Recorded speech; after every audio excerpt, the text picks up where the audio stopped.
और इस चैनल की दूसरी खासियत कि इसमें फिजिक्स पढ़ाई जाएगी 2022 की 2022 की फिजिक्स से मैं आपको रूबरू कराऊंगा। स्मॉल टॉपिक्स में बताया था दो क्वालिटी होनी चाहिए।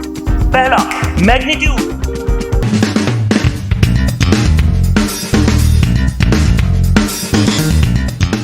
नमस्कार दोस्तों, मैं पीयूष श्रीवास्तव स्वागत करता हूं आपका अपने YouTube channel physics bye Piyush. इस चैनल की एक सबसे बड़ी खासियत है, उस खासियत को अपने दिल से लगा के रखिएगा क्योंकि इस चैनल पे मैं हूं जो आपको कहीं और नहीं मिलेगा। और इस चैनल की दूसरी खासियत कि इसमें फिजिक्स पढ़ाई जाएगी 2022 की 2022 की फिजिक्स से मैं आपको रूबरू कराऊंगा स्मॉल टॉपिक्स में। जैसे अपने प्रीवियस लेक्चर में मैंने आपको फिजिकल क्वांटिटीज बताई, तीन तरह की होती हैं। आज मैं आपको बताऊंगा उसमें से वेक्टर्स के बारे में, थोड़ा दिल की गहराइयों से आइए जुड़ते हैं। वेक्टर्स में मैंने आपको अपने प्रीवियस लेक्चर में बताया था दो क्वालिटी होनी चाहिए। पहला मैग्नीट्यूड, मैग्नीट्यूड मतलब परिमाण मतलब वैल्यू। दूसरा डायरेक्शन मतलब दिशा। तो दो चीजें होंगी तो वो वेक्टर होगा। आज मैं आपसे कहूंगा दोस्तों, दो नहीं तीन चीजें होनी चाहिए। पहली magnitude,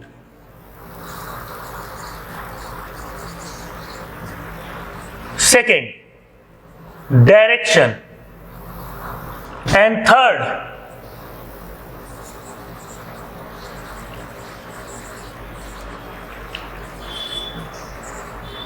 triangle law of addition. Vector में ये तीन चीजें होना बहुत जरूरी। वेक्टर में मैग्नीट्यूड होना चाहिए, मैग्नीट्यूड को हिंदी में कहते हैं परिमाण वैल्यू। डायरेक्शन होनी चाहिए जिसको हिंदी में कहते हैं दिशा। और तीसरी त्रिभुज का नियम, triangle law of addition, vector addition, vector को जोड़ने का त्रिभुज का नियम। ये तीन चीजें अगर फॉलो होंगी तभी वो वेक्टर कहलाएगा। बात समझ में आई आपके? तो हम लोग वेक्टर्स के बारे में बात करेंगे और आज बात करेंगे कि वेक्टर को रिप्रेजेंट कैसे करते हैं। वेक्टर को रिप्रेजेंट करना बहुत आसान, ऐसे एरो बनाते हैं, एक तरफ हेड हो जाएगा, एक तरफ टेल हो जाएगा, इसके ऊपर वेक्टर का नाम हो जाएगा। एक तरफ हेड हो जाएगा, एक तरफ टेल हो जाएगा, इसको टिप टू टेल भी कहते हैं। Head to tail, tip to tail. Tip की तरफ एरो होगा, हेड की तरफ एरो होगा, ये वेक्टर का नाम इसके ऊपर होगा। अब अगर इसको हम ओ ए कह दें तो मेरे बच्चों, मेरे दोस्तों, मेरे हमसफर, ओ ए क्या है? ओ ए वेक्टर ए नहीं है, ओ ए इस वेक्टर की लेंथ है। O A is length of vector A. Vector A की लेंथ है ओ ए, और लेंथ निकालने के लिए हमें उस वेक्टर का मॉड निकालना पड़ेगा। इसको कहते हैं मॉड ऑफ ए, या पूरा नाम होता है मॉडुलस ऑफ ए वेक्टर। तो किसी भी वेक्टर में एक हेड होता है, एक टेल होता है, वेक्टर के ऊपर उसका नाम होता है, और अगर उसकी लेंथ हम नाप लें, लंबाई नाप लें, तो उसको कहेंगे length of vector A, mod of vector A, modulus of vector A. Modulus को ही शॉर्ट में मॉड कहते हैं। ठीक, बात समझ में आई? मॉड लिखने के लिए दो पैरेलल लाइन के बीच में इस वेक्टर को रख दीजिए, दो समांतर रेखाओं के मध्य इस वेक्टर को रख दीजिए, तो वो कहलाएगा मॉड। इसको आप ऐसे भी लिख सकते हैं, आप कुछ ना लगाइए, ना पैरेलल लाइन ना वेक्टर, तो ये भी मॉड हो जाएगा।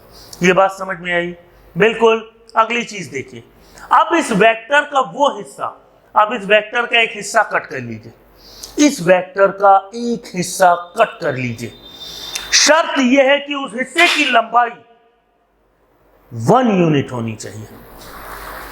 घबराइए नहीं, जब मैं पढ़ाता हूं तो उस समय बिजलियां कड़कती हैं, क्योंकि एनर्जी होती है, और जब एनर्जी होती है तो बिजलियां कड़कती हैं। जी हाँ, तो उसका आप इशारा समझिए गॉड का, कि गॉड आपसे कह रहा है कि आप और मन लगा के पढ़ें।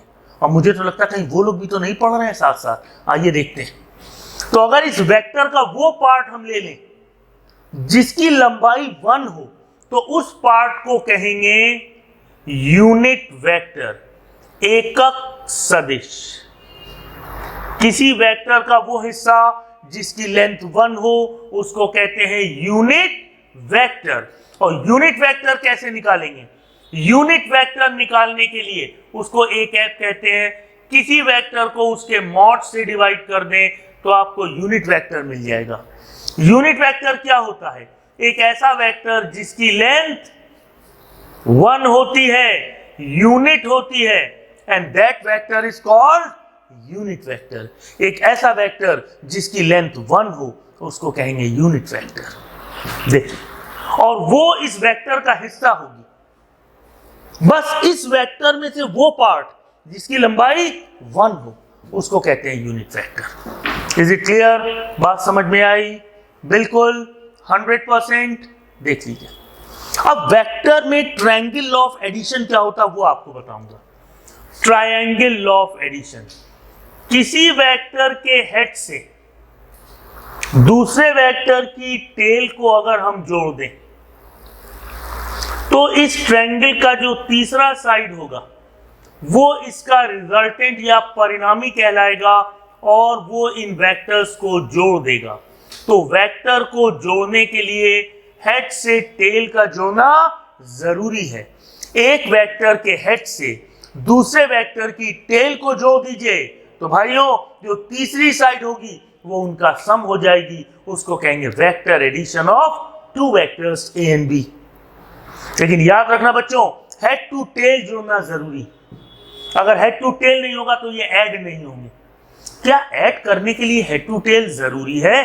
जी हां। सबट्रैक्ट करने के लिए जरा देखते हैं, किसी वेक्टर को अगर हम रिवर्स कर दें तो ये b था, ये वेक्टर हो जाएगा -b। अब जो ये तीसरी साइड बनेगी ये कहलाएगी रिजल्टेंट ही, लेकिन अब यहां ऐड नहीं होगा। यहां पे क्या हो जाएंगे? ये वेक्टर सबट्रैक्ट हो जाएंगे। तो हेड टू टेल करने पे वेक्टर ऐड भी होते हैं और वेक्टर सबट्रैक्ट भी होते हैं। लेकिन सबट्रैक्ट करने के लिए किसी एक वेक्टर की डायरेक्शन को आपको रिवर्स करना पड़ेगा। आपने बी वेक्टर को रिवर्स कर दिया, ये -b हो गया। हम ऐड ही कर रहे हैं लेकिन प्लस माइनस माइनस होता है, इसलिए वेक्टर सबट्रैक्ट हो गए। इसी को कहते हैं ट्रायंगल लॉ ऑफ एडिशन। और अगर उसमें थोड़ी सी कलाकारी कर दें बंधु तो वही हो जाएगा ट्रायंगल लॉ ऑफ सब्ट्रैक्शन। तो by adding two vectors head to tail we can add और सब्ट्रैक्ट द वेक्टर्स। अगर हम हेड से टेल दो वेक्टर को जोड़ते हैं तो हम उन्हें ऐड भी कर सकते हैं और सब्ट्रैक्ट भी कर सकते हैं। आपके सामने है वेक्टर की 3 प्रॉपर्टीज। तीनों प्रॉपर्टीज लगेंगी तभी वो वेक्टर कहलाएगा। एक से नहीं, दो से नहीं, जब तक तीनों नहीं लगेंगी तो वेक्टर नहीं होगा।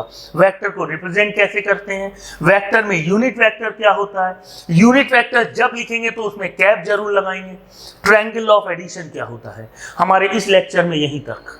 वेक्टर एडिशन के और भी लॉज हैं जिनको हम अपने अगले लेक्चर में कवर करेंगे। ठीक, तो आज यहीं तक। Stay tune with me, subscribe करिए अच्छी फिजिक्स पढ़ने के लिए, ज्ञानवर्धक फिजिक्स पढ़ने के लिए हमारे साथ मिलके काम।